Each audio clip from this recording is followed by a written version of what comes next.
It is said that ghosts don't hang around abandoned places. Instead, they inhabit places where they can draw energy from, like the homes of the living. Chances are there may be ghosts in your home, and you may not even know it. They could even be listening to these stories with you. Join me for true stories of ghosts that hang around homes.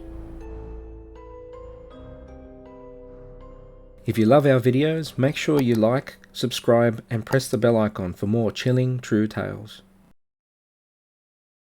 Boy. South Wentworthville, New South Wales, Australia, 2006. Tam was home with his 2-year-old daughter one day. He was cleaning up the house and was just about to start making dinner for them. His daughter was playing in the room next to him and playing with some dolls. Tam noticed that his daughter would wander off from the room, and he kept a cautious eye on her as she walked down the corridor to the bedrooms. She did this a few times without incident, but it was as if she kept being drawn back to the bedrooms, Tam said. Later on that evening, the two of them were sitting in the lounge room watching television. His daughter again wandered off first to the kitchen area where he could still see her, and then back down the corridor to explore. She stood at the doorway to her father's room and was quiet for a few seconds. Tam was watching her as she stood at the doorway, almost as if hesitating. Tam saw her as she looked back at him. Slowly, she raised her hand and with her finger pointed into the empty bedroom. She said, "Boy." Tam, a little bit confused, said, "What?"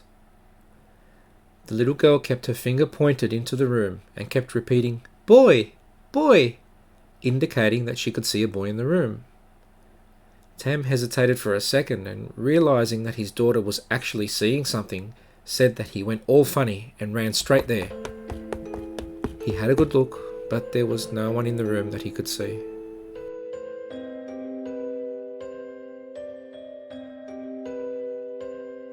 The Boy Outback.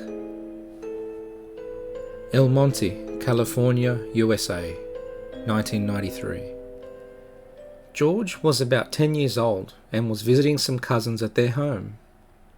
They had a decent-sized area of land, and on their property, at the very back, there was a creepy old garage that the family did not really use. George and his cousins Caleb and Pete decided that they would go out to the back of the property and investigate the creepy garage. It was a chance of adventure and gave them something to do. They walked across the short field to get to the garage and were soon there. George noticed that the wood didn't look like it was in the best condition, but it was still safe enough for them to go and play. They opened the garage door and noticed how old and dusty it was. For the most part, it was quite dark, but in the daylight they could see old farming equipment and stacked boxes in one corner. Then their attention got drawn to the rafters at the top of the garage.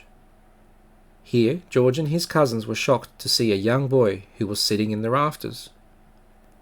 The light streamed in from cracks in the ceiling, and where the light landed on the boy was where he appeared to be sitting. The light made the boy visible, but the parts of him that were shadowed were transparent. George recalls that the boy reminded him of Timmy from Lassie. The boy had blonde hair and wore a flannel shirt. They all froze. They stared at this boy sitting on the rafters for what may have only been a few moments, but felt like as if it was forever. The boy sat there looking back down at them, but made no sound.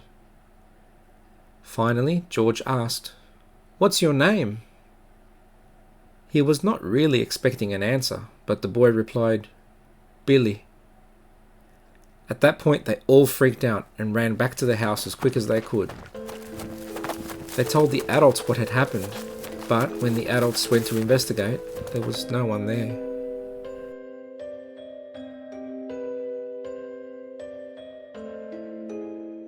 Who's the Old Lady? Wellington, New Zealand, 2017. Rachel lived in a home with her husband, her parents, and her 2-year-old son at the time. He would often mention to her and her parents about the lady in the garage. He'd even go so far as to describe to them what she looked like. He would describe what clothes she was wearing, what her hair looked like, and even what colour it was, and so on. Thinking that these were just the imagining of a child, they'd ask him a few questions and found that his answers were consistent. They would then ask him questions about the lady in the garage weeks later, thinking that he would have forgotten all about it.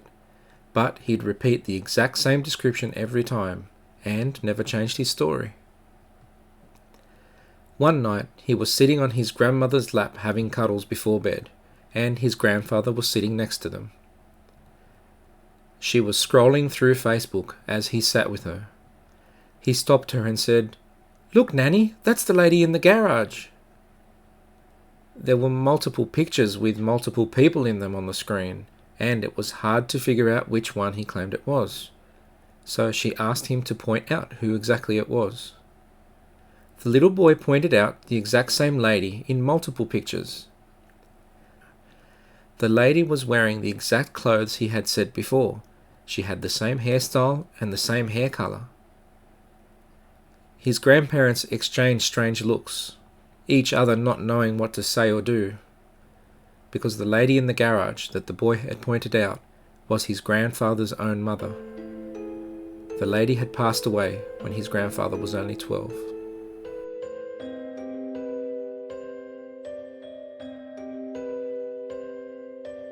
Family visits.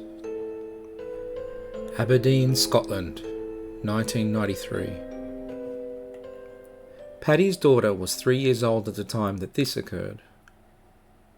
Paddy came out of the kitchen one day to see her daughter laughing and smiling at something beside the living room door.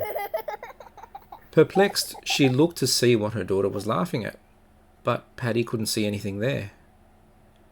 Her daughter kept smiling and laughing and looking at the empty space there. Growing a bit concerned and a bit frightened at the same time, Paddy looked closer and walked up to where her daughter was standing. Still seeing nothing, Paddy asked, "What is it?" Her daughter replied, smiling, "It's a man." A slight chill washed over Paddy, but to disprove her daughter, she waved her hand all around where her daughter was looking.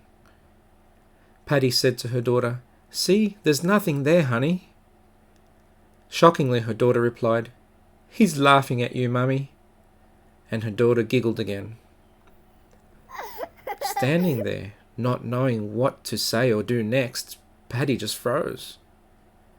That frozen state got worse when her daughter said, "It's Aiden's man."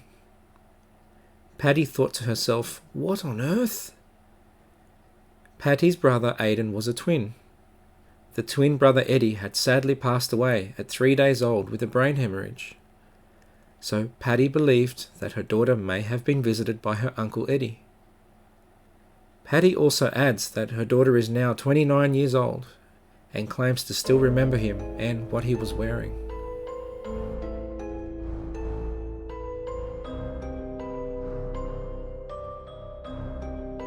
On screen are 2 videos for you to watch if you want more. And don't forget to like and subscribe so you can be notified when a new video is uploaded.